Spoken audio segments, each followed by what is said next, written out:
करुणा करा दयाळा तुमचा अनुग्रह लादलो पावन झालो चराचरी मी कळाकुसरी पाहि चुनीने बोलतो वचने अतिभाविका तुमचा अनुग्रह लादलो पावन झालो चराचरी एका जनार्दनी तुमचा दास त्याची आस पुरवावी तुमचा अनुग्रह लादलो पावन झालो चराचरी. संत श्रेष्ठ ज्ञानेश्वर महाराजांच्या चरित्राचा विचार आपण करतो. संत ज्ञानेश्वर महाराजांच्या चरित्राचा विचार करत असताना ज्ञानोबरांच्या अवतारापासूनचा विचार आपण केला.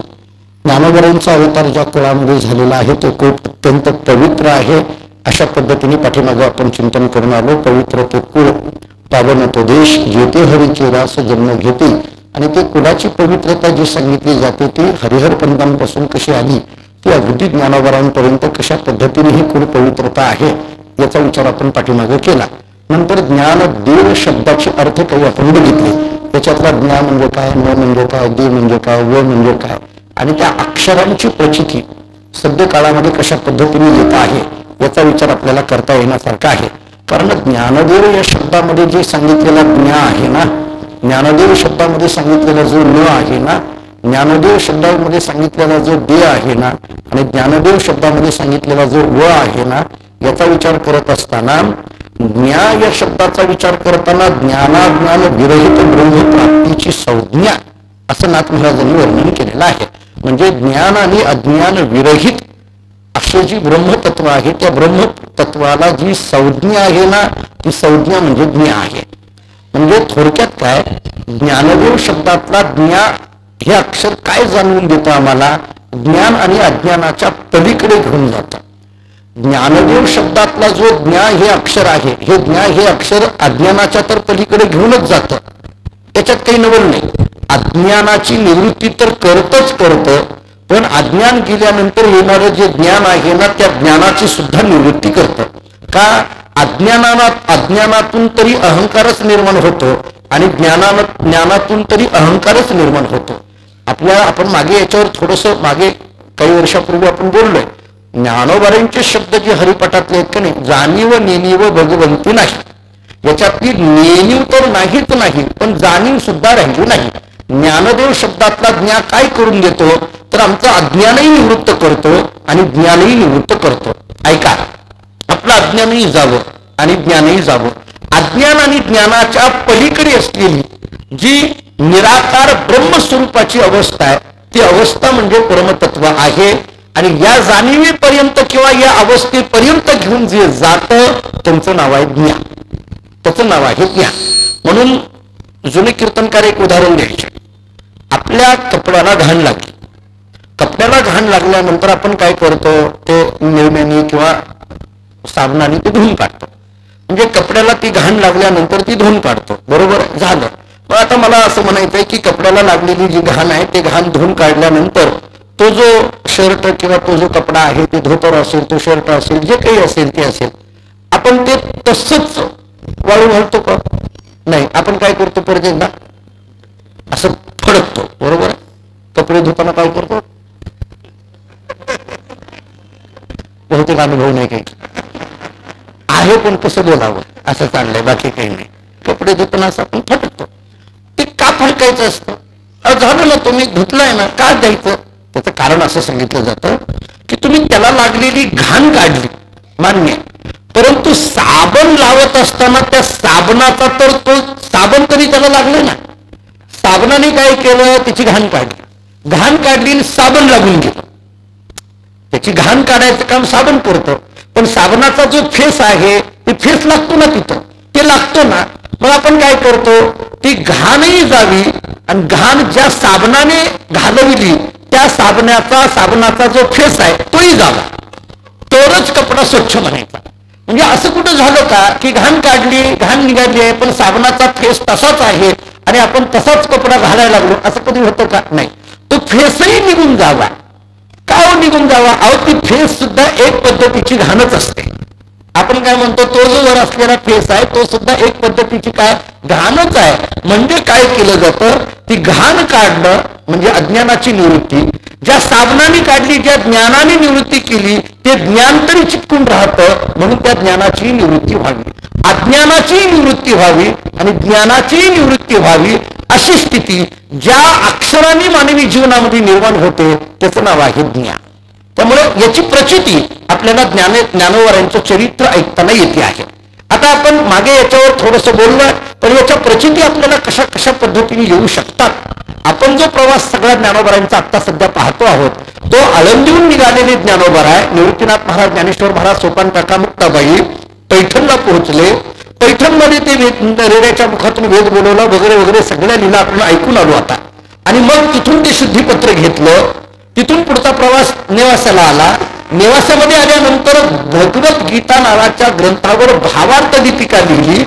ज्ञानोबरायांनी नेवासामध्येच का लिहिली आणि गीतेवरच ज्ञानेश्वरी का लिहिली, जवळजवळ 3 दिवस मी हे सांगत होतो. नेवासा नावाचं गाव कसं आहे, तिथं ती भगवद्गीता नावाचा ग्रंथ भारतीय संस्कृतीच्या दृष्टीने कसा आहे, आणि मग ज्ञानेश्वरी म्हणजे नेमकं काय याचा सगळा विचार करताना नामदेव यांचा एक अभंग आपण जवळजवळ 2 दिवस ऐकत होतो. ज्ञानराज माझी योगियांची माऊली, जेने निगमवल्ली प्रगट केली. आणि या अभंगाचं शेवटचं चरण आपण विस्ताराने पाहिलं होतं. नामा म्हणे ग्रंथ श्रेष्ठ ज्ञानदेवी एकतरी ओवी अनुभवावी. याच्यातला ज्ञानेश्वरीला नामदेवराय श्रेष्ठ का म्हणतात हेही आपण ऐकलं. आणि एकतरी ओवी अनुभवावी म्हणण्यामध्ये एक शब्दाचा अर्थ नेमकं नामदेवरांना काय अभिप्रेत आहे हेही आपण ऐकलं. पण मला बोलायचा मुद्दा असा आहे की ज्ञानोबरांनी ज्ञानदेव या अक्षरातला जो ज्ञ आहे तो या सगळ्या असणाऱ्या तात्विक प्रक्रियेतून सिद्ध केला असं म्हणायला हरकत नाही. भगवद्गीतेवर भावार्थ दीपिका नावाची ही टीका लिहून सर्वसामान्य माणसापासून अत्युच्च कोटीपर्यंत असणारा जो जो विद्वान असेल त्या विद्वानाला सुद्धा ज्ञानेश्वरी हा माझा ग्रंथ आहे असं वाटायला लावणं, एवढं महत् कार्य ज्या ज्ञानोबरांनी केलं, ज्या ग्रंथावर केलं की भगवद्गीता नावाचा ग्रंथ आहे ज्ञानेश्वरीच्या माध्यमातून आहे. हा विचार आपण ऐकून आलो मागे. मला मुद्दा एवढाच त्याच्या संबंधाने बोलायचा होता की अज्ञानाची निवृत्ती करणारे ते ज्ञानदेव आहेत आणि अज्ञान गेल्यानंतर येणारं जे ज्ञान आहे त्या ज्ञानाचीही निवृत्ती करणारे ते ज्ञानदेव आहेत. ज्ञान अज्ञान रहित ब्रह्मप्राप्तीची संज्ञा. तो जो न आहे तो न कसा दाखविला, मागे आपण ते प्रमाण दिलं होतं. पैठणच्या कथेमध्ये ते प्रमाण कसं लागू पडतं बघा. आपण असं केलं होतं, नररूपे विष्णू अवतरला हा भगवान, नदी नद वापी कूप पाहता उदक नव्हे भिन्न, नवन हेचू पशु महिषा करीतो वेदाध्ययन, नमन करुणी सद्भावे जपता होय विज्ञान. एकनाथ महाराजांनी तो न सांगितला. आपल्याला आठवतंय का बघा, मी काय म्हटलं होतं, ज्ञानदेव या शब्दातला ज्ञा म्हणजे काय, ज्ञानदेव या शब्दातला न म्हणजे काय, ज्ञानदेव शब्दातला दे म्हणजे काय, ज्ञानदेव शब्दातला व म्हणजे काय. मग आपण बोललो होतो ज्ञानदेव शब्दातला ज्ञा हा ज्ञानाच्या दृष्टीने घ्यायचा आहे, ज्ञान अज्ञानाच्या निवृत्तीच्या दृष्टीने घ्यायचा आहे. ज्ञानदेव शब्दातला न हा नवलाच्या दृष्टीने घ्यायचा. आपण काय म्हटलं होतं, ज्ञानदेव शब्दातलं न आहे ही नवलाही सांगताय. काय नवल केलं, अहो रेड्याच्या मुखातून वेद बोलविला, हे ज्ञानदेव शब्दातल्या न ने हे नवल करून दाखविलं आणि त्याची प्रचिती आपल्याला या चरित्रातून येते. दे शब्दाचा अर्थ देणं. काय दिलं, भगवद्गीतेसारखा संस्कृत ग्रंथ मराठीमध्ये करून दिला, आणखीन काय द्यायचं राहिलं, दिलं. आणि तिसरा शब्द, चौथा शब्द सांगितला होता व म्हणजे वर्षाव करणं. हा वर्षाव कशाचा केला, कर्म ज्ञान योग भक्तीचा वर्षाव ज्ञानोबरांनी केला. असा आपण ज्ञानदेव शब्दाचा या चतुराक्षर असणाऱ्या शब्दाचा विचार आपण चरित्राच्या दृष्टीने कसा लागू पडतो हे पाहतो आहोत. झालं, ज्ञानोबराय निवासातून ते निघाले. जात असताना ज्ञानोबरांचा प्रवास कसा हे काल आपण बघित होतो. पाहत असताना तैसी बांधली सोडित, बुडाली काढीत, सांकडी फेडीत अर्थाची. ज्ञानोबरांची हीच ओवी ज्ञानोबरांच्या चरित्रात कशी लागते हे काल मी सांगत होतो. बांधली सोडित, अविद्येने जे बांधलेले आहेत त्यांना सोडायचं काम चालू आहे. बुडाली काढीत, मायेमध्ये जे बुडालेले आहेत त्यांना वर काढायचं काम चालू आहे. सांकडी फेडीत अर्थाची, ज्यांच्या अंतःकरणामध्ये संकट समयी जे भगवंताचं स्मरण करतात अशी जे कोणी आर्तभक्त आहेत त्या आर्तभक्तांच्या हाकेला ओ म्हणून जाणारे हे संत आहेत किंवा महात्मे आहेत किंवा हे ज्ञानोबा आहेत. निवृत्तीनाथ महाराज, ज्ञानेश्वर महाराज आदी करून या सर्व संतांचं काम अशा पद्धतीने चालू आहे. रस्त्याने जात असताना अनेक जे बुडालेले आहेत त्यांना बाहेर काढतायत, जे बांध त्यांना सोडतायत. जे संकट समयी हात मारतायत त्यांना त्या संकटातून निवृत्त करतायत. हे करता करता करता पुंतांब्याची कथा आपण काल ऐकली. चांगदेव महाराजांच्या समोर पडलेल्या प्रेतांना मुक्ताबाईंनी उठवलं आणि मी थोडंसं त्याच कथेमध्ये एक वेगळी कथा म्हणजे त्या दोन कथेमधून येणारा भावही काल प्रगट केला होता. मुक्ताबाईंनी मेलेल्या माणसाला जिवंत केलं. मुक्ताबाईंनी मेलेल्या माणसाला जिवंत केलं पण ज्ञानोबारायांनी मात्र जिवंत असलेल्या रेड्याला मुक्त करून टाकलं. ही आळेफाट्याची कथा आपण काल ऐकली. रेड्याच्या ज्या मुखातून वेद बोलवला त्या रेड्याला जन्ममरणाच्या पलीकडे पोहोच करणं. खरं तर मुक्ती एवढी सामान्य नाही आहे. मुक्ती या शब्दाचा अर्थ करत असताना मोक्ष शब्दाचा अर्थ करत असताना भिन्न भिन्न पद्धतीने केला. वेदांत शास्त्राने असा केला अत्यंतिक दुःख निवृत्ती परमानंद प्राप्ती म्हणजे मोक्ष वेदांताने अर्थ केला. परंतु मी एक दुसरा अर्थ सांगतो मोक्ष शब्दाचा. ही मुक्ती दिली रेड्याला मुक्ती दिली म्हणजे नेमकं काय दिलं याचा आणखीन एक अर्थ आपल्याला पाहता येण्यासारखा आहे. प्रातस्मरणीय वेदांताचे थोर अभ्यासक पंडित द वा जोग यांनी एका पुस्तकामध्ये मोक्ष शब्दाची व्याख्या अशी केली आहे दृष्टिकोनात होणारा बदल त्याचं नाव मोक्ष. दृष्टिकोनात होणारा बदल त्याचं नाव मोक्ष. मी आणखीन तुम्हाला समाजशास्त्राच्या दृष्टीने एक विचार मांडून पुढे जातो. स्वर्ग आहे का नाही नरक आहे का नाही वैकुंठ कैलास या सगळ्या वास्तव आहे का कल्पना आहे या सगळ्यामध्ये मला गुंतायचं नाही. अलीकडे त्याच्यावर फार मोठी चर्चा आहे फार मोठे वादविवाद आहेत मला त्याच्यातही गुंतायचं नाही. पण मला जो मुद्दा सांगायचा आहे तो बारीक आहे का मानवी जीवनामध्ये चांगलं तरी कशाला अहो साधी गोष्ट आहे. आपण एक साधे असे एक आपल्या समोर असं असतं स्वर्ग म्हटलं की चांगलं आणि नरक म्हटलं की वाईट.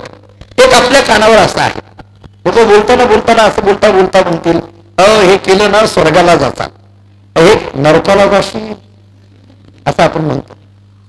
आता हा नरक कुठं आहे बघितला नाही. जो जाशील म्हणतो त्यानंही बघितला नाही का बघून आलाय माहित नाही. स्वर्ग कुठं आहे माहित नरक कुठं माहित पण आमच्या मुखातून तर हे येत आहे स्वर्गाला जाशील नरकाला जाशील हे मुखातून येतं. काय याच्या संकल्पनात साधा सोपा अर्थ घेऊन टाका. याचा अर्थ असा आहे स्वर्गाला जाशील असा शब्द जो कोणी उच्चार करतो तो असं म्हणतोय की तुझं चांगलं होईल आणि नरकाला जाशील असा जो कोणी शब्द उच्चार करतो तो म्हणतो की तुझं वाईट होईल. सरळ याचे साधे अर्थ. स्वर्ग नरक हे अध्यात्मातले जरी मूळ शब्द असले तरी समाजशास्त्राच्या दृष्टीने जर अर्थ बघायचे झाले तर स्वर्ग म्हटलं की चांगलं नरक म्हटलं की वाईट संपलं. मला वाटतं की याच्यापेक्षा काही वेगळा अर्थ असेल समाजशास्त्राच्या दृष्टीने असं मला वाटत. चांगलं आणि वाईट कधी कधी प्रश्न आपण आपल्यालाच विचारा चांगलं तरी म्हणायचं कशाला आणि वाईट तरी म्हणायचं कशाला. बरं त्यातही आणखीन गंमत अशी आहे की हे चांगलं आहे हे ज्यावेळेस सांगतो एखादा मनुष्य त्यावेळेस ऐकणाऱ्याला ते माहीत नसतं का हे चांगलं आहे हे वाईट आहे असं ज्यावेळेस एखादा मनुष्य सांगतो ऐकणाऱ्याला हे वाईट आहे हे माहीत नसतं का. मग सामान्यतः समाजशास्त्राचा एक नियम असा आहे जीव जेव्हा समाजामध्ये वावरायला लागतो आणि समाजामध्ये वावरतच त्याला चांगल्या वाईटाची ओळख आपोआप व्हायला लागते. तुम्ही एक साधारण बघा तो म्हणजे उत्क्रांतीवाद जर आपण बघितला मानवी जीवनाचा उत्क्रांतीवाद बघितला मूल जन्माला आल्यानंतर त्याची होत असलेल्या त्या वाढीचा विचार जर करायला लागला तो जसा जसा समाजात मिसळत जाईल तसं तसं समाजातल्या या सगळ्या घटनांचा अभ्यास त्याला आपोआप होऊ लागतो. समाज किंवा मी जरा पुढे बोलतो आपणच आपले विद्यार्थी असतो आणि आपणच आपले परीक्षक असतो. बघा आपण आपल्याला तो समाज किंवा ती परिस्थिती आपल्याला शिकवत असते की इथं चांगलं काय आहे आणि इथं वाईट काय आहे आणि म्हणून चांगलं आणि वाईट या दोन शब्दांमुळे स्वर्ग आणि नरकाच्या भूमिका अवलंबून आहे. आता मला पुढं मला ते जुने कीर्तनकार आम्हाला सांगायचे थोडं परंपरेमध्ये मेलेला माणूस स्वर्गाला गेला का नरकाला गेला कसा ओळखायचा फारच मोठा प्रश्न आहे बरं काही. कसं ओळखायचं कसं. आता सरसकट आपण त्याच्या फोटो खाली स्वर्गवासी लिहितो ती गोष्ट नाही आणि सरसकट त्यांच्या पुण्यतिथीची कीर्तन आमची होतात ती गोष्ट नाही ते काही प्रश्न नाही. म्हणजे ते आम्ही कीर्तन करतो. का करतो? नाही करावं तर दुसऱ्याला जातं. हे काय काय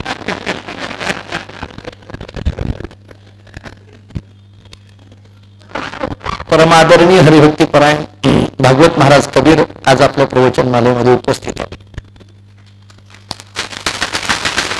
वारकरी संप्रदायाची थोर परंपरा ज्या घरामध्ये आहे, संत कबीर महाराजांची फळ परंपरा.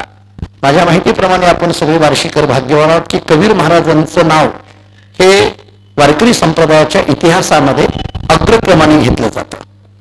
ज्ञानोबारायांच्या समकालीन असणारी कबीर महाराजांची परंपरा आहे.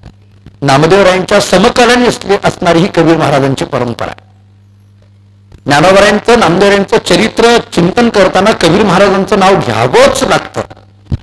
कबीर महाराजांचे चिरंजीव कमाल महाराजांची संजीवन समाधी पंढरपुरामध्ये आहे आणि ती ज्या मठामध्ये आहे त्या मठाला कबीर महाराजांचं मठ म्हटलं जातं आणि त्या मठाचे प्रमुख आदरणीय हरिभक्तीपरायण भागवत महाराज आहेत.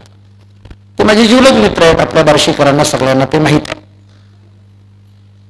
दुसरे एक आज माझे जिवलग मित्र हरिभक्तीपरायण बालाजी महाराज बोराडे, ज्यांच्याकडे युवा कीर्तनकार शिवव्याख्याते म्हणून परांड्यातून ते इथं उपस्थित आहेत. ही कीर्तनकार मंडळी आहे. रोज कीर्तन श्रवण आणि चिंतन मनन करणारी मंडळी आहे. वारकरी संप्रदायामध्ये जुनी मंडळी म्हणजे आम्ही या सगळ्यांनी ज्यांचं ऐकलो अशी मोठी मंडळी, फळपरंपरेतली नावं तर इतकी दिग्गज आहेत. मी अनेक वेळेला सांगत असतो, वारकरी संप्रदायाच्या ज्या काही भूमिका आहेत त्या आज ज्या इतक्या चांगल्या पद्धतीने ज्या काही थोड्याफार दिसतात त्याला कारण वारकरी संप्रदायाची फळपरंपरा आहे. फळपरंपरा, या फळपरंपरेने संप्रदाय टिकविला, रुजविला आणि वाढविला. 3 दिवस पंढरपुरातल्या दशमी, एकादशी, द्वादशीचे नियम सांभाळायचे. आषाढी कार्तिकीचे वारीचे नियम सांभाळायचे. स्वतःच्या प्रपंचाकडे दुर्लक्ष करून परमार्थ हा टिकला पाहिजे ही भूमिका घेऊन पडता जडभारी नेमा नटळे निर्धारी या दृष्टीने चालायचं. त्यांच्याकडे कबीर महाराजांच्या मठामध्ये त्यांच्या मूळ देवतेची समाधीची कमाल महाराजांची 2 वेळेस पूजा आणि ती सकाळी आणि संध्याकाळी दोन्ही वेळेस चंद्रभागेचं स्नान करूनच पूजा. दोन्ही वेळेस सकाळची पूजा चंद्रभागेचं स्नान करूनच करायची आणि संध्याकाळची पूजा चंद्रभागेचं स्नान करून करायची. कबीर महाराजांचा जो पांढरा पताका आहे, पांढरा झेंडा जो आलेला तिकडून जे घेऊन आलेले होते, तर तो जो पांढरा पताका आहे किंवा झेंडा आहे तो झेंडा घेऊन रोज सकाळी पंढरपूरची प्रदक्षिणा करायचीच. काही असो त्यांच्या घरातल्या एका माणसाला कधीच घर सोडता येत नाही आणि ती पूजा दुसऱ्याकडून करायची नाही, स्वतः करायची. हे कंसातलं फार महत्वाचं आहे. स्वतः त्यांच्या घरात त्यांचे वडील असतील, ते असतील, त्यांचे बंधू असतील, कुणी ना कुणी करतं. नियम टिकवताना काय त्रास असतात किंवा किती पद्धतीने टिकवावे लागतात ते टिकवणाऱ्याला माहीत असतं आणि मग जावे त्याच्या वंशा येईल कळ जे म्हटलं जातं ना ते त्या पद्धतीने आहे. कबीर महाराजांची परंपरा. आम्ही काही थोर फडकऱ्यांची जुनी कीर्तन ऐकली. मग आमचे एक जुने कीर्तनकार महाराज सांगायचे, एखादा माणूस स्वर्गाला गेला का नरकाला गेला कसा कळायचा? वैकुंठ हंडे महाराज सांगायचे. कसं माळकायचं? ज्यांनी इतकं गमतीचं सांगून टाकलं. म्हणजे एक काम करायचं, जे प्रेत आहे ना ते प्रेत चाललेलं असतं की नाही, त्याच्या मागं जी माणसं असतात की नाही त्या प्रेताच्या चाललेली, ती माणसं त्याच्याबद्दल काय बोलतात त्याच्यावरून ठरवायचं. असं त्यांनी सांगितलं, मी नाही सांगत. असं त्यांनी सांगितलं. ते म्हटले ती जी माणसं बोलतात ना ती काय बोलतात ती ठरवायचं. की हळूहळू जी बोलतात ना ती त्या माणसाचं शुद्ध चरित्र बोलतात. ती माणसं ती श्रद्धांजलीची भाषणं नाही ठरवायची, ती तर वेगळंच असतं. पण ती जी चाललेली असते ना ती अंतरीची धावे स्वभावी भारी असतं. त्यातला धर्मात्मा गेला, अनेकांना आपलंसं केलं, मदतीचा हात केला, कधीच कोणाला नाही म्हटला नाही, ओळखायचं स्वर्गाला गेला. आणि जरासा गुरुसोबत काय केलं असं म्हटलं की ओळखायचं ह्याचा नरकाला गेला. स्वर्ग आहे का नरक माहीत नाही पण याच्यावर ठरवायचं. संपलं का? संपलं. याच्यावर ठरवायचं. आपलं कर्म आपल्या समोर आहे. आपण काय करतो हे आपल्या समोर आहे आणि त्यामुळे चांगलं आणि वाईट या 2 गोष्टी समाजामध्ये सातत्याने आहेत. पंडित दवाजोग असं सांगतात, मोक्ष कशाला म्हणायचं? दृष्टिकोनात होणारा बदल त्याला मोक्ष म्हणा. ही झालेली एक स्थितप्रज्ञाची अवस्था जरा डोळ्यासमोर घ्या. एखादी गोष्ट कोणत्या दृष्टीने आम्ही पाहतोय हे फार महत्वाचं असतं. याला वेदांतामध्ये दृष्टीसृष्टीवाद म्हटलं जातं. जशी भावना तशी दृष्टी असते आणि जशी दृष्टी तशी सृष्टी असते. वेदांतामध्ये दृष्टीसृष्टीवाद सांगितला जातो. हे दृष्टीसृष्टीवाद इतका अवघड करण्यापेक्षा आपण सर्वसामान्य माणसं आहेत, मी साधी एक म्हण सांगतो. तुमच्या रोजच्या पाठातली म्हण आहे तेवढी म्हण सांगितली ना, ती म्हण म्हणजेच दृष्टीसृष्टीवाद आहे. काही नाही, कावीळ झालेल्या माणसाला सगळं संपलं, ही जी म्हण आहे ना, ही म्हण म्हणजेच दृष्टीसृष्टीवाद. काय या म्हणीचा अर्थ? ज्याला कावीळ झाली त्या माणसाला सगळं पिवळं दिसतं. म्हणजे आतमध्ये जर एखादा विकार घडला तर भावना बदलते, जशी भावना बदलते तशी दृष्टी बदलते, आणि जशी दृष्टी बदलते तशी सृष्टी वाटायला लागते. आणि मग दृष्टी जशी आहे तशी सृष्टी वाटणं, हा जो विचार सांगितला जातो तोच वेदांतांनी सांगितला, त्याला दृष्टीसृष्टीवाद म्हणतात. मी याच्यावर पुष्कळ पद्धतीने आपल्याला उदाहरणं देईन. मी 2 प्रमाणं तुमच्या पाठातली देतो, ऐका. 2च प्रमाणातून आपल्याला दृष्टीसृष्टीवाद कळून जाईल. ज्ञानेश्वर महाराज एका सामान्य माणसाची भूमिका घेऊन एका प्रमाणामध्ये सांगतात. सामान्य प्रापंचिक माणसाला विचारलं तुम्हाला संसार कसा वाटायला लागला, तो म्हणतो संसार दुःख मुळ चहूकडे इंगळ. ती बर म्हणताना नीट म्हणत नाही, ते फार भारी म्हणतो संसार दुःख मुळ. त्यात 40वर, आता ते यांना माहिती आहे, भजनाचं त्यांना जास्त कळतंय. संसार दुःख मुळ चहूकडे इंगळ, विश्रांती नाही कोठे रात्र दिवस तळमळ. कामक्रोध लोभ शुनी पाठी लागले ओढाळ, कवनामी शरण जाऊ दृष्टी देईल निर्मळ. हा सामान्य माणसाने सांगितलेला संसाराचा विचार. आता एक काम करा, याच संसाराबद्दल एकनाथ महाराजांना विचारा. एकनाथ महाराज सांगतात अवधीची त्रैलोक्य आनंदाची आता चरणी जगन्नाथा चित्त केले. म्हणजे एकनाथ महाराजांसारखे संत म्हणतात हे सगळं जग आनंदाचं आहे, आणि तुमच्या माझ्यासारखा एक सामान्य माणूस म्हणतो हे सगळं जग दुःखाचं आहे. मग जग दुःखाचं म्हणायचं का आनंदाचं म्हणायचं? जग काय म्हणायचं? महाभारतातला एक दृष्टांत सगळ्यांच्या ऐकण्यातला, जास्त वेळ घेत नाही, फक्त एका वाक्यात सांगतो. मला ज्ञानोबारायांनी रेड्याला जी मुक्ती दिली त्या मुक्तीच्या संबंधाने बोलायचं, थोडा तात्विक विचार मांडायचा. काही नाही म्हणे, एके दिवशी सहज त्या भगवान श्रीकृष्ण परमात्म्याच्या जवळ तो दुर्योधन आला. दुर्योधन म्हणायला लागला देवा तुझं पांडवावर फार प्रेम आहे. म्हटलं आमच्याकडे नाही, तुझं पांडवावर फार प्रेम आहे. सारखं तू अर्जुन धर्मराजा नकुल सहदेव भीम करतो, पांडवांवर फार प्रेम आहे, आमच्याकडे नाही. भगवंतांनी सांगितलं तसं नाही रे बाबा, मला सगळे सारखे. नाही म्हटलं हे तुझं बोलण्यात नाही, तसं नाही म्हटले. उगं बोलतो म्हटलं तसं नाही. भगवान म्हटले नाही तुला काहीतरी गैरसमज झाला. नाही म्हटले. भगवान म्हटले ठीक आहे जाऊ दे. म्हटले एक काम कर दुर्योधना. म्हटले काय? या द्वारकेत जा माझ्या. आणि काय करू? म्हणजे द्वारकेमध्ये जा आणि एका सज्जन माणसाला घेऊन ये. कुणाला सांगितलं? दुर्योधनाला. सज्जन माणसाला घेऊन ये. धर्मराजा तिथंच होता. धर्मराजाला सांगितलं धर्मराजा तू एक काम कर. म्हटले काय? द्वारकेत जा आणि एका दुर्जन माणसाला घेऊन ये. सज्जन असलेल्या धर्मराजाला दुर्जनाचा शोध करायला लावला आणि दुर्जन असलेल्या दुर्योधनाला सज्जनाचा शोध करायला लावला. दोघं आपापल्या पद्धतीने द्वारकेत गेले. द्वारकेतून आल्याबरोबर दुर्योधनाने सांगितलं काय कृष्णा तुझी द्वारका आहे? हे काय द्वारका आहे काय? म्हटले एकही सज्जन नाही, एकही चांगला माणूस गावात भेटला नाही. म्हटले एक तरी भेटायला कोण म्हणताय? दुर्योधन. एकही गावात चांगला माणूस नाही, एकही नीट नाही. कोण म्हणताय? दुर्योधन. एकही नीट नाही. दुर्योधन म्हणायला लागला अरे कृष्णा तुझ्या द्वारकेमध्ये एकही माणूस चांगला नाही. म्हटले भगवान शांत होते. तेवढ्यात धर्मराजा आले. धर्मराजाला विचारलं भगवंताने अरे काय झालं? तुला सांगितलं होतं दुर्जनाला घेऊन ये. धर्मराजाने सांगितलं काय कृष्णा तुझी द्वारका आहे? अरे एवढा फिरलो पण या द्वारकेमध्ये एकही दुर्जन भेटला नाही, सगळे सज्जन आहेत. म्हटले धर्मराजा म्हणतो द्वारकेमध्ये सगळे सज्जन आहेत आणि दुर्योधन म्हणतो द्वारकेमध्ये सगळे दुर्जन आहेत. दुर्योधनाची दृष्टी दुर्जनाची, त्याला सगळी द्वारका दुर्जनाची वाटते. धर्मराजाची दृष्टी सज्जनाची, त्याला सगळी द्वारका सज्जनाची वाटते. आपली दृष्टी जशी तशी सृष्टी वाटत असते. हा दृष्टी सृष्टी वाटते. आपली भावना काय आहे, आम्ही कोणत्या नजरेने पाहतोय, आणि म्हणून दृष्टिकोनात होणारा बदल. इंग्रजीमध्ये एक शब्द आहे बघा, आपण बोलतो तू माझ्याकडे कोणत्या अँगलने पाहतो, असं बोलतो बघा. काही शब्द असे गमतीचे आपल्याला सुद्धा माहित नसतं की याचा अर्थ मराठीत काय आहे. कोणत्या अँगलने पाहतो, हे अँगल म्हणजे काय असते, कोणत्या अँगलने पाहतो म्हणजे काय, हे दृष्टिकोन ना, दुसरं काय आहे त्याच्यामध्ये, कोणत्या दृष्टिकोनातून पाहणार. आणि म्हणून दृष्टिकोनातला बदल विचार करा. मी कालही बोललो होतो आपल्याला, ज्याला अडाणी म्हणून ज्या रेड्याकडे बघितलं जातं त्या रेड्यावर हात ठेवावा आणि त्या रेड्याला मुक्ती मिळावी. मी जरा पुढे बोलतो. माणसाला ज्याला कळतं, बोलता येतं, वाचता येतं, त्याला मुक्ती कुणीही देईल. देत नाही खरं तर कुणी, पण देईल. पण ज्याला कळत नाही, वाचता येत नाही, बोलता येत नाही, अशा रेड्याला मुक्ती देण्याचं काम जर कुणी केलं असेल तर ते ज्ञानोबा आहे. याच्यातून एक विचार येतो लक्षात की सर्वांना घेऊन चालण्याचं काम जे करतात ना ते संत असतात. त्यांच्याकडे कोणाला नाही असं नाही. एखादा अडाणी असेल त्याला सुद्धा महत्व देऊन टाकायचं काम संत करतात. ही परंपरा कोणाची सांगू, ही परंपरा सुद्धा भगवान श्रीकृष्णाचीच आहे. सामान्य माणसाला महत्व देऊन टाकायचं काम. कुब्जादासी नाहीतर आपण कधी वर्णन केली असते का? कुब्जादासीचं नाव तरी घेतलं असतं का?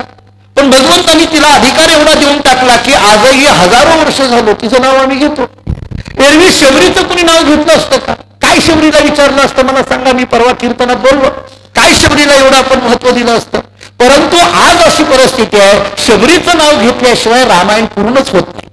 शबरीचं नाव घेतल्याशिवाय रामायण पूर्ण होत नाही. कुब्जेचं नाव घेतल्याशिवाय भागवत पूर्ण होत नाही. रेड्याचं नाव घेतल्याशिवाय ज्ञानोबारांचं चरित्र पूर्ण होत नाही. हे ज्ञानोबारांच्या चरित्राची ख्याती. मुक्ती दिली, पुढे प्रवास सुरू झाला. आल्यातून ही चौघ भावंड पुढे निघाली. निवृत्तीनाथ महाराज, ज्ञानेश्वर महाराज, सोपान काका, मुक्ताबाई हे चालत असताना निवृत्तीनाथांना राहून राहून वाटायला लागलं, काय या माझ्या ज्ञानोबाकडे, माझ्या भावाकडे काय सामर्थ्य आहे. हा नेमकं किती सामर्थ्यशाली आहे. आत्मप्रचितीचा असणारा हा ज्ञानोबा रेड्याला मुक्ती दिल्यानंतर आपला एक सहकारी थांबलाय. याची कुठेतरी अंतःकरणामध्ये एक असणारी खंत, परंतु तो जन्म मरणाच्या पलीकडे पोहोचलाय याचा होत असलेला आनंद, या द्विधा स्थितीतून चालू झालेला हा प्रवास आहे.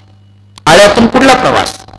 आपण हा प्रवास सगळा बघून आलोय. आपल्या लक्षात येते ना कुठं आपण आलोय. आता आपण आळंदीतून निघालो, पैठणला पोहोचलो, पैठणहून निघालो, नेवासाला पोहोचलो, नेवासाहून निघालो, पुणतांब्याला आलो, पुणतांब्याहून निघालो, आळ्याला आलो. आता आपल्याला पुढे आळंदीकडे जायचं. हा पुढचा प्रवास जो आहे आळ्याहून निघालेला, आळा कुठं गाव आहे हे कालच सांगितलं. पुणे नाशिक हायवेवर आळे फाटा म्हणतात. त्या फाट्यापासून आतमध्ये 2 किलोमीटरवर आळे नावाचं गाव आहे. निघाले. हे निघाल्यानंतर सहज एकदा निवृत्तीनाथांनी रस्त्याने जाताना एक प्रश्न विचारला. प्रश्न असा विचारला, ज्ञानोबा मला एका प्रश्नाचं उत्तर दे म्हटले. ज्ञानी म्हणायचं कुणाला? प्रश्न विचारणारे निवृत्तीनाथ आणि ज्यांना विचारलाय ते ज्ञानदेव आहे. तुम्ही कधी बरं मी काय म्हणतो, हे दोघं सख्य भाऊ आहेत. त्याच्या पुढचं 2 सख्या भावामध्ये चर्चा सुद्धा कशाची असावी? काय विचारलं, ज्ञानी कुणाला म्हणायचं? आत्ताच्या 2 सख्या भावातली चर्चा न सांगणे नाही, पण ते तुकडं तू कसं काय घेतलं आहे का? बरं गमत अशी नाही महाराज, चांगली जमीन त्यानं घेतली हो. आम्ही जर विचारलो नाही कधी कसं काय असं झालं, काय करता महाराज, सगळा अधिकार त्याच्याकडे होता, त्यानं काय काय केलं कुणाला माहिती, इतकं आम्हाला ऐकावं लागतं.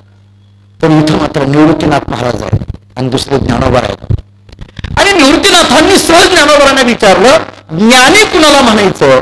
ज्ञान आत्मप्रचिती कुणाला म्हणायचं? खरा ज्ञानी कोण?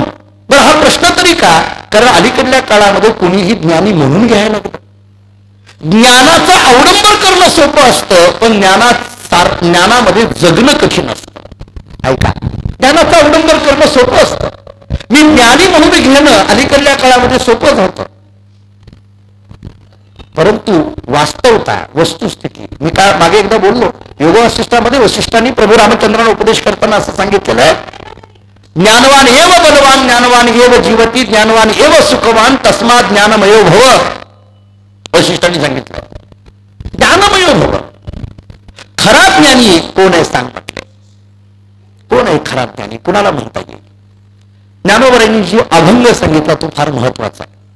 वस्तानी जाताना जी निर्मिती झाली ना, ती केवळ ज्ञानेश्वरीची नाही, ज्ञानोबांच्या मुखातून अनेक अभंग बाहेर पडलेले आहेत. मी काल परवा बोललो, ज्ञानोबांनी पैठणमध्ये केलेली कीर्तनं आपण बोललो, ती पैठणमधली कीर्तनं, बरं त्याला प्रमाण सहित बोललो, नामदेव यांची प्रमाण दिली त्याला. रस्त्याने जात असताना ज्ञानोबांनी एक अभंग सांगितला, जयाची एक ठाई नाही मी तुपन, तोची सनातन एक ज्ञानी. ऐका ज्ञानोबांचे शब्द. ज्ञानोबा बोलायला लागले निवृत्तीनाथांना, दादा जयाची ठाई नाही मी तुपन, तोची सनातन एक ज्ञानी. सनातन हा शब्द सुद्धा खूप महत्वाचा आहे. एक ज्ञानी, त्यालाच ज्ञानी म्हणा दादा. कोणाला? जयाची ठाई नाही मी तुपन. जिथं मी आणि तू हे राहिलेलं नाहीये तोच खरा ज्ञानी. ज्ञानी म्हणून वावरणारा ज्ञानी नसतो. ज्ञानी, ज्ञान ही दाखविण्याची वस्तू नाही, ज्ञान ही अनुभवण्याची वस्तू आहे. तरी परमात्मा इसे, जे एक वस्तू असे ते जया दिसे ज्ञान असतं. 16वा अध्याय काढा, ज्ञानोबांनी केलेलं चिंतन पहा. तरी परमात्मा इसे, जे एक वस्तू असे ते जया दिसे ज्ञान असतं. ज्ञानोबांनी सांगितलं, जिथं मी आणि तू या दोन्ही गोष्टीचा निराश झालेला आहे, अशी असलेली जी अद्वैत स्थिती ज्याच्याकडे आहे ना, तोची सनातन एक ज्ञानी. त्यालाच ज्ञानी म्हणता येईल. ज्ञानी असणारी कपडे पांघरले म्हणजे ज्ञानी होत नाही. ज्ञानाकरता लागणारी बाह्य लक्षणं परिधान केली म्हणजे ज्ञानी होत नाही. अलीकडल्या काळामध्ये प्रश्नच आहे, कोणाला ज्ञानी म्हणायचं आणि कोणाला अज्ञानी म्हणायचं, मोठा प्रश्नच आहे. दिसणं आणि असणं याच्यात फरक आहे. मी मागे बोललो होतो, काक कृष्ण पिक कृष्ण को वेदो पिक काकयो वसंत समय प्राप्त काक काक पिक पिक. हा आम्ही कीर्तनकार मंडळी नेहमी सांगतो, दिसणं आणि असणं फरक असतो. म्हणजे रस्त्याने आपण जात असताना रस्त्यावरती भिकारी असतात बघा. एक आंधळा भिकारी असा भीक मागत होता, आणि आंधळा भिकारी असं भीक मागत असताना एका माणसाने विचार केला की आता आपल्या खिशामध्ये 5 रुपयाचा ठोकळा आहे, पण तो खोटा आहे, कुठे इकडे तिकडे टाकायचा. त्या आंधळ्या भिकाऱ्याच्या ताटात टाकला. ते पुढे गेलं. गेल्याबरोबर त्या आंधळ्याने असं घेतलं, इकडे तिकडे बघितलं, साहेब तिकडे म्हणजे का ही खोटा आहे, तुमचा तुम्हाला घ्या. तो साहेब म्हटलं मान्य आहे, तुला खोटा हे कळालं, पण तू आंधळा आहे, तुला कसं काय कळालं हा खोटा आहे? तो म्हटला मी खरा आंधळा नाही, बदली आंधळा आहे. म्हणजे बदली आंधळा, हो, जसे बदली कीर्तनकार इकडे पाठवले जातात ना, बदली बदली. आता त्या साहेबांनी गप्प असावा ना, त्या साहेबांनी विचारलं मग नेहमीचा इथला आंधळा कुठे गेला? तो पिक्चर बघायला गेला. उदाहरण संपलं. म्हणजे तोही आंधळा नाही, हाही आंधळा नाही, आंधळा असल्यासारखं दाखवतात. तोही ज्ञानी नाही, हाही ज्ञानी नाही, ज्ञानी असल्यासारखं दाखवतात. आणि म्हणून सनातन तोची एक ज्ञानी. ज्ञानोबांनी किती शब्द बारकाईने वापरला. ज्ञानोबा बोलतात, दादा असं कोणालाही ज्ञानी म्हणायला जाऊ नका, जयाची ठाई नाही मी तू. सामान्यतः आम्ही एखाद्याला म्हणतो की हा ज्ञानी आहे, विद्वान आहे, काही मोठ्या मोठ्या पांडित्याच्या गोष्टी बोलल्या की आम्ही म्हणायला लागतो. परंतु ज्ञानोबा म्हणतात कोणालाही ज्ञानी म्हणता येणार नाही. मी तू पण ज्याच्या ठिकाणचा संपलाय ना तो ज्ञानी आहे. मी आणि तूच्या पलीकडे पोहोचावं, द्वैताच्या पलीकडे पोहोचावं.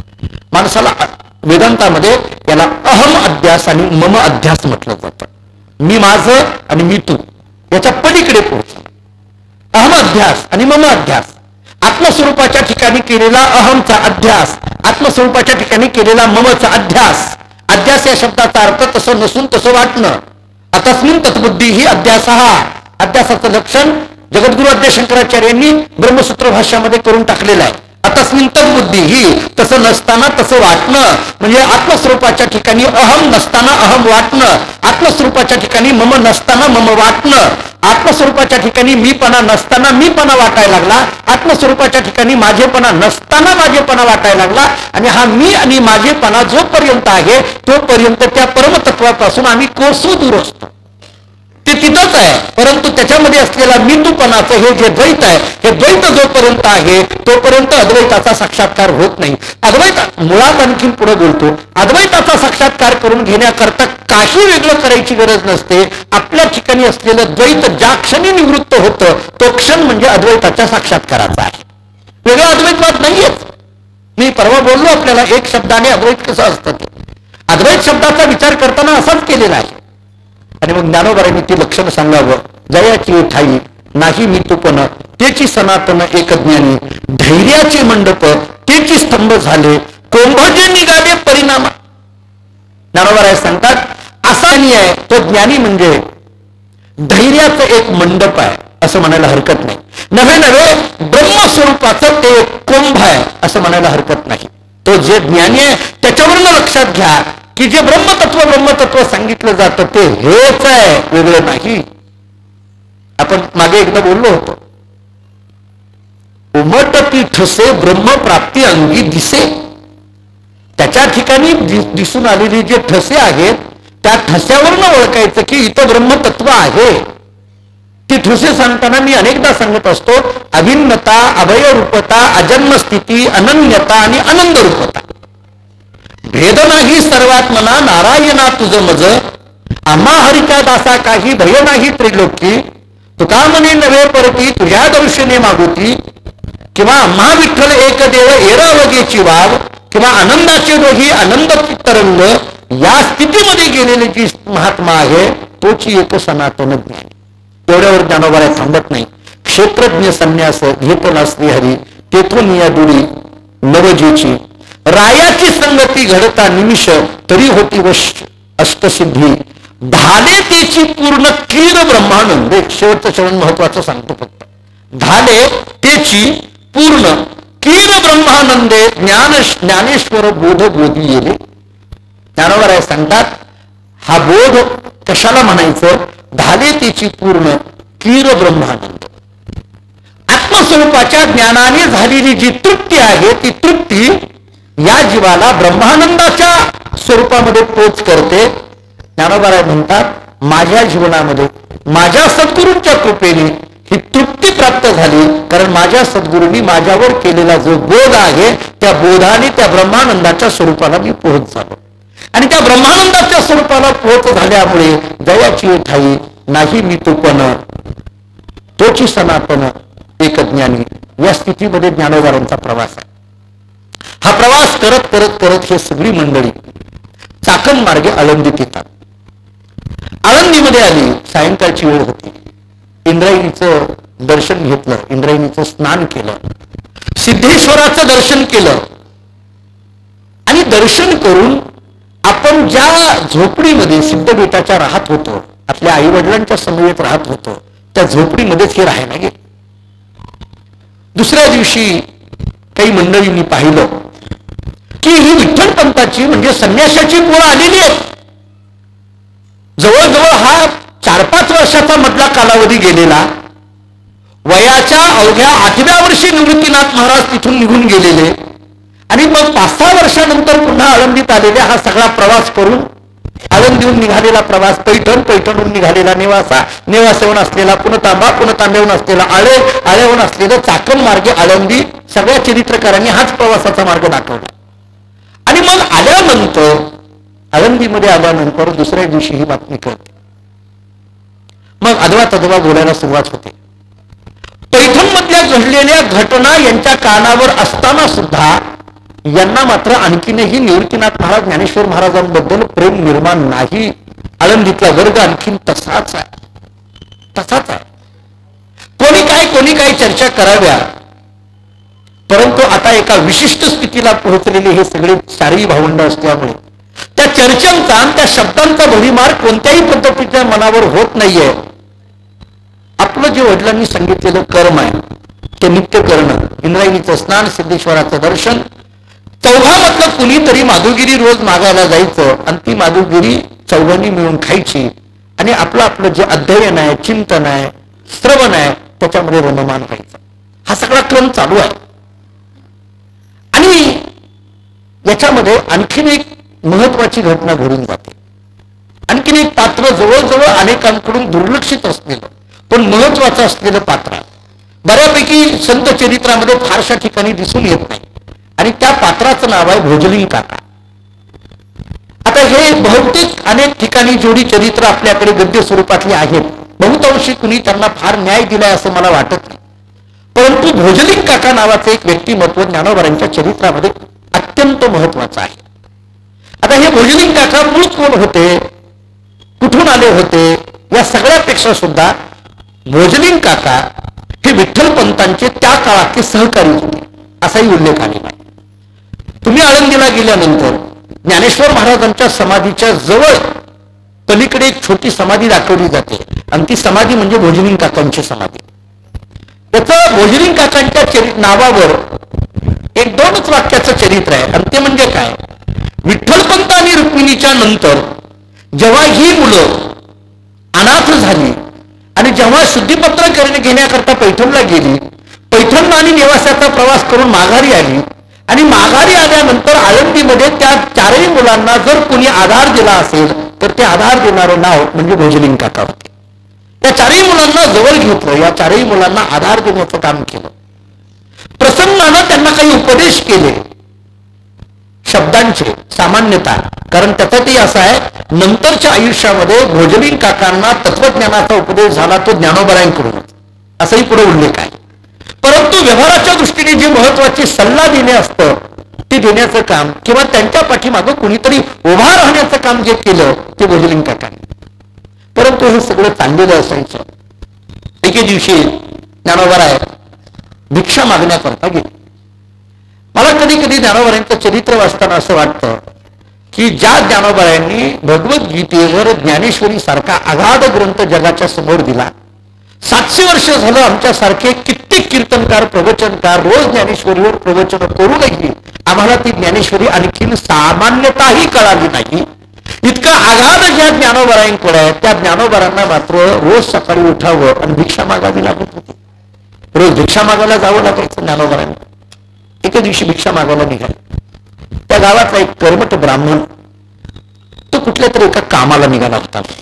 काही त्याचं काम महत्वाचं, मुला मुलीचं लग्न जमवणं, अमुक तमुक काहीतरी काम असेल. आणि तो निघाला. नेमकं ज्ञानोबरा समोरून आलेले दिसल्याबरोबर ते ज्ञानोबरांना बघितल्याबरोबर त्याला एवढा राग झाला. तो म्हणायला लागला, अरे ही संन्यासाची मुलं, आम्हाला असं वाटलं होतं की 5-6 वर्षामध्ये ही मुलं दिसली नाहीत म्हणजे त्या विठ्ठल आईबाप जसे मेले तशी ही सुद्धा गेली असं वाटलं होतं. आणि बरं झालं आमची आळंदी पवित्र झाली असं वाटत होतं, पण ही आता पुन्हा ही आळंदीमध्ये दिसायला लागली आणि या पोराचं दर्शन मला झालं किंवा या पोराला मी बघितलं, आता माझा अपशकुन घडला. आणि तो ज्ञानोबरांच्या जवळ गेला. का रे म्हटले, तुला कळत नाही का? एक तर तुम्ही गाव सोडून गेला होता, परत गावामध्ये आला, मग आल्यानंतर तरी आपण आपल्या आपल्या योग्यतेने राहावं ना. गावामध्ये सगळीकडे तुम्ही भिक्षा मागत फिरायला लागला, तुमच्यामुळे आमची कामं होत नाही, तुमचं दर्शन सुद्धा आम्हाला, तुमचं मुखदर्शन सुद्धा आम्हाला अपशकुन आहे. मी इतक्या चांगल्या महत्वाच्या कामाला चाललेलो होतो आणि तुझ्यामुळे अपशकुन घडला. अक्षरशः त्यांनी ज्ञानोबरांना मारलं.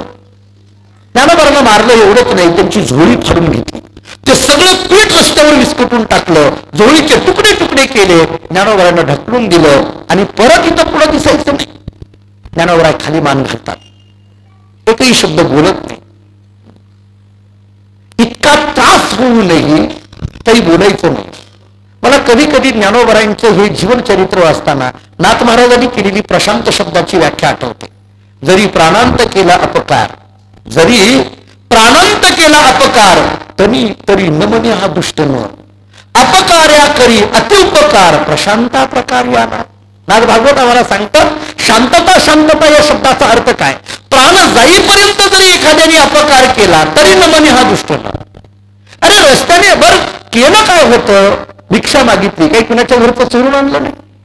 भिक्षा मागायला गेलेले ज्ञानोबराय, बरं हे ज्ञानोबराय तर काही सामान्य आहे का? बरं कोणाच्या आध्यात नाही मध्यात नाही, कोणाला काही त्रास नाही. माणसं अशी गमतीची असतात महाराज, जी कोणाला त्रास देत नाहीत माणसं त्याला त्रास देतात. बघा काही काही माणसं अशी असतात, आपलं घर भलं, आपण नोकरी भलं, त्याच्या पाठीमागून कुठून काही गुन्हा लावतील सांगता येत नाही. काही काही माणसांचं ते काम चालले असतं. आणि ज्ञानोबराय काही नाही, आपलं आपलं नित्यकर्म करणाऱ्या ज्ञानोबरायांना ज्यांनी ढकलून दिलं, अक्षरशः मारलं, झोळी त्यांची फाडून टाकली, झोळीतलं सगळं पीठ रस्त्यावर टाकलं. ज्ञानोबराय थोडा विचार करायला लागले. ज्ञानोबरायांच्या मनात आलं की घरात तिथून निघाले, माघारी सिद्धपीठाकडे गेले, पण त्या माणसाचे शब्द ज्ञानोबरायांच्या मनामध्ये घर करून राहिले होते. तो म्हणत होता, तुम्हाला बघितलं तरी अपशकुन घडतोय, बघितलं तरी अपशकुन घडतोय. ज्ञानोबरांनी आतल्या आत विचार केला, आम्ही इतके वाईट आहोत का की आम्हाला पाहिल्यानंतर सुद्धा लोकांचा अपशकुन घडावा. याचा अर्थ आमचा चेहरा, आमचं जीवन, आमचा देह किंवा आमचं कार्य इतकं अपवित्र आहे का की लोकांना आम्हाला बघितल्यानंतर त्यांच्या ठिकाणी अपवित्रता निर्माण होते. इतके आम्ही अपवित्र आहोत का? कधी कधी प्रश्न पडतो. आज ज्ञानोबरांच्या पालखी सोहळ्याबरोबर आम्ही लाखोंच्या संख्येने चालतो. आज पण त्या काळामध्ये ज्ञानोबराय किती लोकांना कळाले. एक नारदभक्ती सूत्रामध्ये सूत्र आहे, जरा सूत्र बारीक आहे का? महत्संगस्तु दुर्लभ अगम्य अमोघश्च. सूत्र असं आहे, संतांची संगत दुर्लभ आहे. दुर्लभ असलेली संगत समजा भगवत कृपेने सुलभ झाली तरी अगम्य कळणं कठीण आहे. आणि एकदा जर ती कळाली तर अमोघश्च व्यर्थ जाणारी नाही. या तीन भूमिका सांगितल्या. संतांची भेट होणं खरं तर दुर्लभ आहे. संत भेटणं वेगळं आणि भेटलेले संत कळणं वेगळं. ज्ञानोबा आनंदीकरांना भेटले पण कळाले किती लोकांना? भेटणं वेगळं आणि कळणं वेगळं. बऱ्याचदा संत आम्हाला भेटतात पण कळत नाही. तुकोबारा देहूकरांना किती देहू त्या लोकांना कळाले. नाथ महाराज पैठण मधल्या किती लोकांना कळाले हा विचार आपल्या डोक्यात येऊ द्या. सावता महाराज आरणमध्ये किती लोकांना कळाले. गोरोबा काका तेर मध्ये किती लोकांना कळाले. मानकोजी महाराज धामणगावामधल्या किती लोकांना कळाले. संत भेटणं वेगळं आणि कळणं वेगळं. भेटी होतात म्हणून तर एका सुभाषितामध्ये एक श्लोक आहे बघा. शैले शैलेन माणिक्यम मौतिकम न गजे गजे साधवो नाही सर्वत्रम चंदनम न वने वने. साधवो नाही सर्वत्रम या शब्दाचा अर्थ साधू सर्वत्र नाहीत असं नाही. ऐका बारी, संत सर्वत्र नाहीत असं नाही. संत सर्वत्र आहे, फक्त संतांची भेट सर्वत्र नाही. संत सर्वत्र आहे, संत नाही अशी जागाच नाही. पण साधूची भेट सर्वत्र नाही. साधूंच्या भेटीतलं कळणं सर्वत्र नाही. ज्ञानोबा अनेकांना आनंदीत भेटले पण ज्ञानोबा कळाले नाही. भेटणं आणि कळणं याच्यात फरक आहे. एखादी गोष्ट मिळणं आणि मिळालेली गोष्ट कळणं याच्यात फरक आहे. बऱ्याच गोष्टी आम्हाला मिळतात पण त्या कळत नसतात. ज्ञानेश्वरी नावाचा ग्रंथ आम्हाला मिळतो पण कळतो किती लोकांना. गाथा आम्हाला मिळते कळते किती लोकांना. एक साधं व्यवहारातलं सूत्र सांगतो. एक व्यवहारातलं सूत्र असं आहे. पूर्वी मला तर असं वाटतं पूर्वीच्या नाताच्या काळामध्ये सुद्धा पूर्वी कीर्तनं लोकांना चांगली कळायची कारण कमी असायची. आता एवढी कीर्तन एवढे कीर्तनकार झाले आणि म्हणून व्यवहारातलं एक सूत्र असं सांगितलं जातं, क्वांटिटी वाढली की क्वालिटी घसरते असं सूत्र होऊन जातं. त्यामुळे एखादी गोष्ट आम्हाला मिळाली सहज उपलब्धते. वैकुंठाशी जगन्नाथांना पवारांच्या मुखातलं वाक्य. जगन्नाथांच्या मुखातलं वाक्य असं आहे, वस्तूच्या प्राप्तीमध्ये वस्तूचं महात्म्य संपून जातं. वस्तूच्या प्राप्तीमध्ये वस्तूचं महात्म्य संपून जातं. वस्तू जोपर्यंत भेटत नाही तोपर्यंत वस्तूबद्दल आपल्या अंतःकरणात जिज्ञासा असते. पण ती वस्तू सहज भेटली की त्याच्याबद्दल महात्म्य संपून जातं.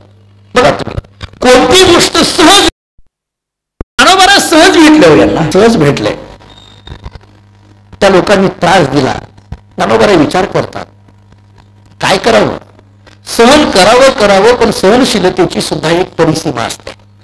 सहनशीलतेला सुद्धा कुठेतरी अंत असतो.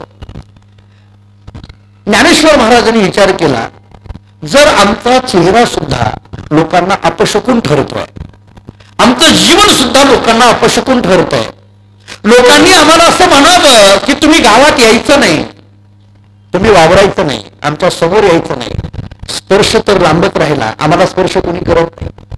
आम्हाला भिक्षा देताना सुद्धा लोक वरून देतात स्पर्श होऊ नये म्हणून. जी लोक अत्यंत कर्मठ आहेत ती लोक म्हणतात यांचा चेहरा सुद्धा बघायचा नाही.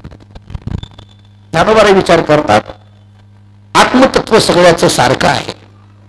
आपण अनेकदा बोललो एक हरी आत्मा जीव शिव समा. आत्मतत्व सगळ्यांचं सारखं आहे आणि असं असतानाही जर माझ्याबद्दल अशा पद्धतीच्या घृणा लोकांना येत असतील, जर हा चेहरा लोकांना अपशकुनी वाटत असेल तर जगून करायचं तरी काय. या विचारावर ज्ञानोबा येतात. ज्ञानोबा येतात या शब्दाचा अर्थ आहे सर्वसामान्य माणूस या विचारावर येत असतो. मी परत एकदा बोलतो, ज्ञानोबांचं चरित्र कधी कधी आपल्या जीवन चरित्राशी ताडून बघा. जेव्हा अनंत संकट आमच्या समोर येतात, अनंत गोष्टी आमच्या समोर येतात, आपण हतबल होतो. कधी कधी अशी स्थिती होऊन जाते की आपण हतबल होतो आणि आपण विचार करतो की आता आपण काहीतरी थांबलं पाहिजे असं वाटतं. त्यामुळे ज्ञानोबांना वाटायला लागलं आता आपण थांबावं नको. अरे मी सगळ्या जगाला कुठंतरी सत्पथाला लागावं म्हणून सारखा या समाजामध्ये जाऊन समाजाला चांगलं काय आहे हे देण्याचा प्रयत्न करतोय आणि समाज तितका तितका मला बाजूला टाकतोय.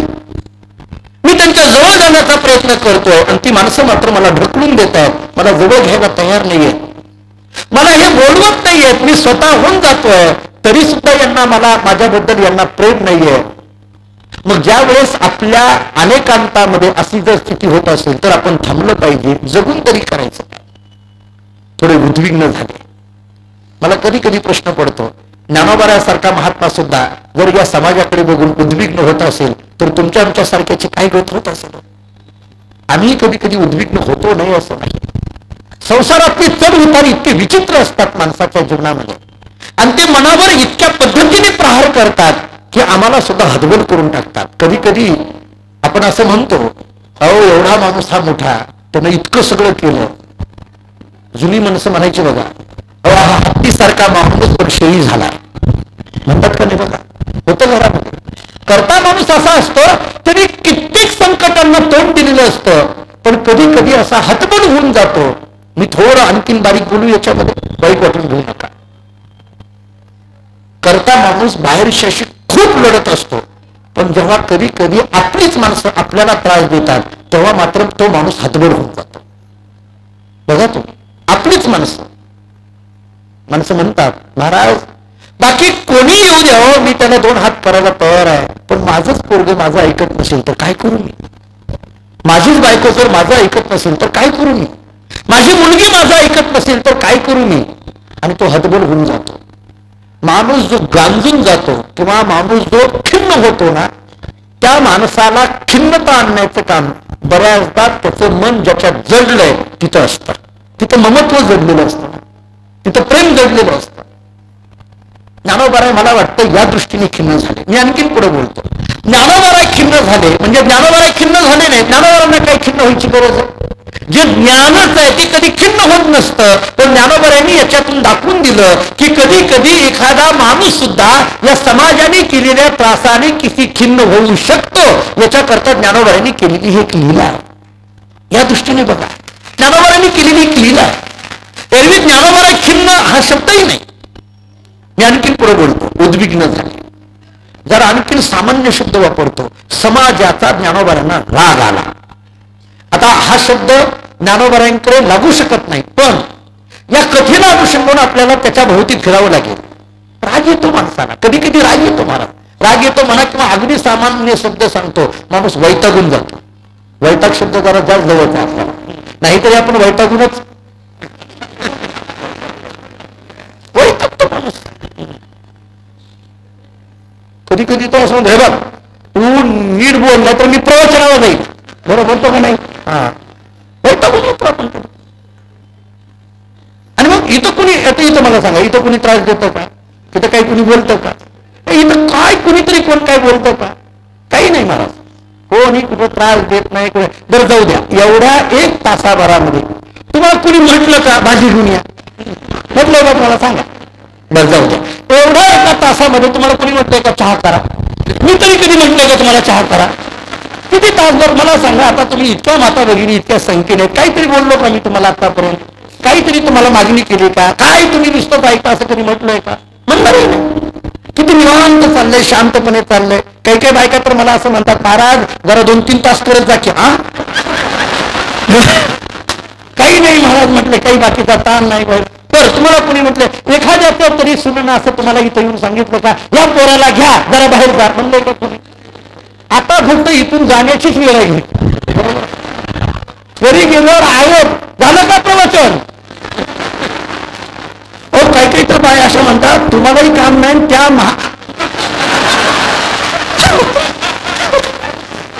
तुमच्या सहित आमचा उद्धार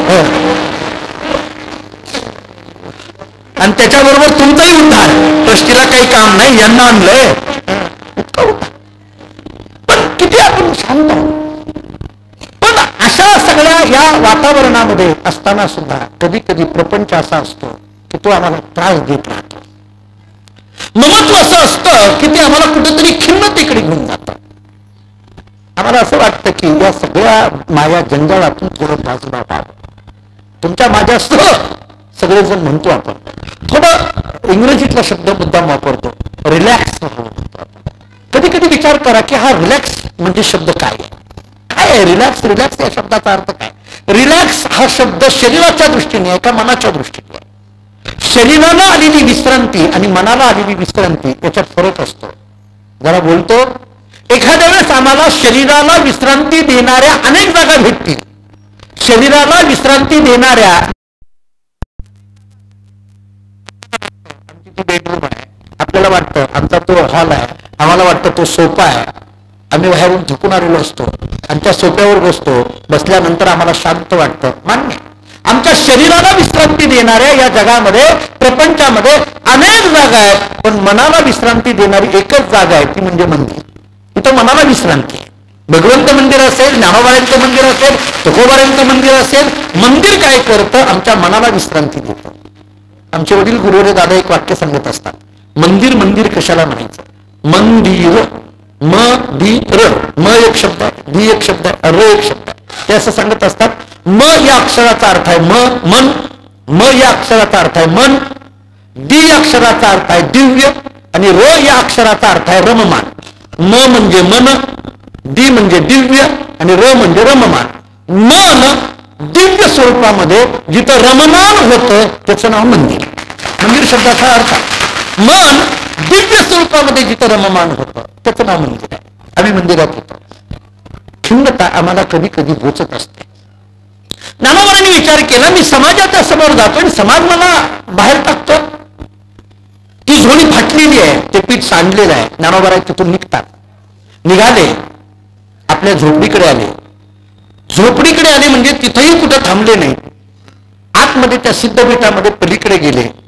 तिथे एक गुहा होती आणि त्या गुहेमध्ये जाऊन बसले. ज्ञानोबा त्या गुहेमध्ये जाऊन बसले. ज्ञानेश्वर महाराज त्या गुहेमध्ये जाऊन बसले आणि बाहेरून त्या गुहेची जी टाकी म्हटलं जातं, काय तो दरवाजा म्हटलं जातं, तो लावून घेतला. थोड्या वेळाने निवृत्तीनाथ महाराज आले, आपल्या घरी आले त्या सिद्धपीठातल्या. पाहतात तर सोपान काका आहेत, मुक्ताबाई आहे, पण ज्ञानोबा नाही. कुठंच ज्ञानोबा दिसेना आणि म्हणून विचारलं, कुठं आहे ज्ञानोबा, कुठं आहे ज्ञानोबा, कुठं आहे? कोणी बोले ना, काहीच नाही. काय असतील इकडे तिकडे कुठेतरी असतील. तेवढ्यामध्ये निवृत्तीनाथांनी सांगितलं, नाही मला असं कळालं की आळंदीमध्ये तो भिक्षा मागायला गेला आणि त्याला कुणीतरी मारलं, नवे नवे त्याला कुणीतरी अपमानित केलं, त्याची झोळी फाडली, पीठ रस्त्यावर टाकून दिलं, भक्कून दिलं त्या ज्ञानोबाला, असं मी ऐकलंय. आणि म्हणून मला विचारायचं, काय झालं रे बाबा ज्ञानोबा, काय करायला लागला, काय झालं? म्हणून त्याला विचारायचंय कुठं आहे. आणि मग इकडे तिकडे बघितलं तर कुठंच दिसेना. तेव्हा मुक्ताबाईच्या लक्षात आलं, ज्या अर्थी ज्ञानोबारायांना मारलं आणि कुठंतरी कुणीतरी अपमान केलाय, इथं कुठंच दिसत नाहीये. मुक्ताबाई शोधत शोधत शोधत शोधत निघाली. इकडं हाक मारते, तिकडं हाक मारते, ज्ञानदादा ज्ञानदादा म्हणून हाक मारते आणि हाक मारत मारत मुक्ताबाई त्या टाकीच्या जवळ, त्या गुहेच्या जवळ येते. आणि मुक्ताबाईंनी बरोबर ओळखलं, ज्या अर्थी ही टाकी लावलेली आहे त्या अर्थी आत जो आहे तो माझा ज्ञानदादाचा आहे. या ज्ञानदादाला आता बाहेर आणलं पाहिजे. निवृत्तीनाथांनी मुक्तेकडे बघितलं आणि मुक्तेला विचारलं, तू काय म्हणतेस? दादा इथं आहे आतमध्ये. अगं तो कसा बाहेर येणार? हाका मारल्या तरी येईना ना. मुक्ताबाईंनी सांगितलं, अशा हाक मारायच्या नसतात, त्याला हाक मारण्याची एक पद्धत आहे. योगी पावन मनाचा, साहे अपराध जनाचा. आणि मग हे जी मुक्ताबाईची अभंग, टाकीचे अभंग बाहेर पडले, ते अभंग काय आहेत? मुक्ताबाईंनी सांगितलं, उद्या सांगणार, आज नाही सांगणार. हे टाकीचे अभंग काय आहेत याचा चिंतन मात्र आपल्याला उद्याच्या प्रवचनात करायचं आहे. असो, 2 मिनिटं थांबा. आज आपली ही प्रवचन मला अत्यंत प्रसन्नतेने तुमच्या सगळ्यांच्या उपस्थितीने एका